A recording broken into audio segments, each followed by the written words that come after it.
Ooh, that's bright. Hey guys, it's VEDA day 12. It's Tylerwho here. I have to film this video really quickly because I just sat down to film it and my friend who I was waiting to get off work is now off work, so I have to go meet her.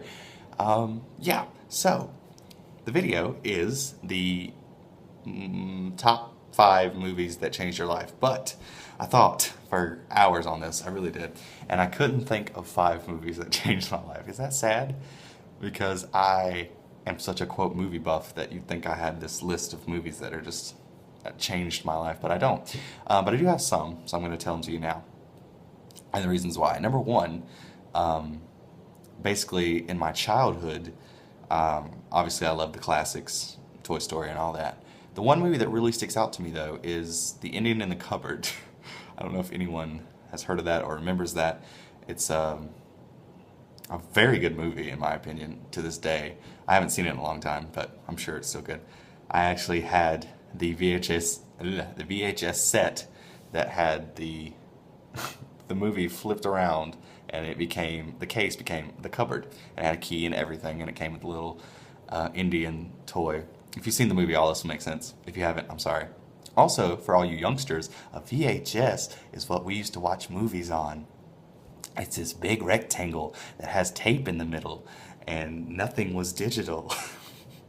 Just a little history lesson.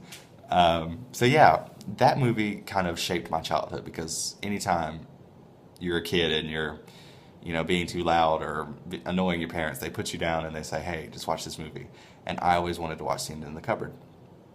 Now, moving on to my older years, I didn't really get into movies that much until late high school, I guess, because the internet wasn't really a thing when I was growing up. I know that's scary to some of you. We had dial-up in my house until, I don't know, high school almost? Yeah.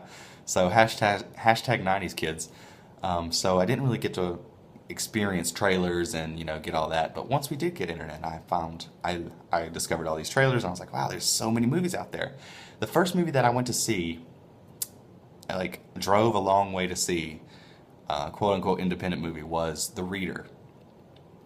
And I loved it. And that movie kind of set the tone for me to be like, wow, there's these amazing movies that I've never heard of that are actually really good. And I had to drive, I want to say an hour to see it. And this was back when MySpace was a thing, because I remember talking about it on MySpace. But yeah, so that movie kind of jump-started my real interest in movies in general, because up to that point I'd only seen the typical blockbusters that come out, or #1 movie in America, that bullshit that comes on commercials all the time. So that movie kind of, like I said, jump started me into that. And I had one more. Oh, 500 Days of Summer is another movie that changed my life, just because that movie really, and I know there's so much hate on that movie because everyone's like, that's not how that works and life doesn't work out that way, but that movie kind of made me, as far as relationships go, just kind of really take a look at relationships and how complex they are and how just fucked up they are.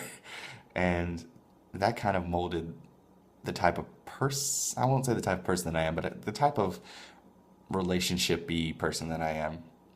Just kind of a hopeless romantic and wanting the good guy to win, and even when he doesn't, still feeling just like shit when the good guy doesn't win. But yeah, and you could say that Joseph Gordon-Levitt was a bad guy in that movie. I've heard that before too, that he knew what was coming and blah blah blah. But this isn't a review of 500 Days of Summer. So yeah, also, that's it for that. Sorry. I got my rental car today, and I was gonna put a clip in, and I will at the end, just so you can see it. It's a 2013 Ford Fusion, and it's badass. Not really, but it's badass to me because the only cars I've ever driven were a 97, a 99, and a 95.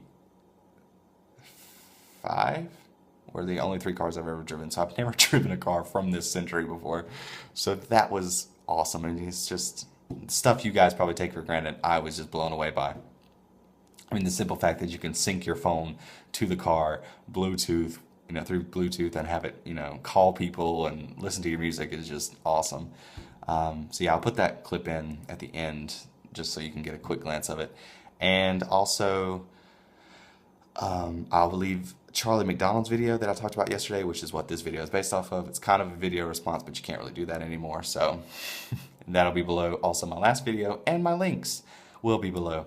And that's it for VEDA Day 12. And I'll see you guys tomorrow.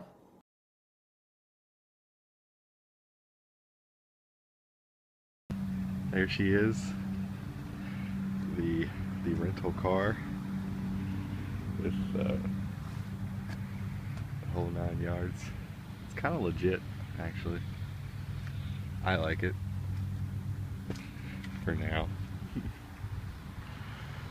But yeah.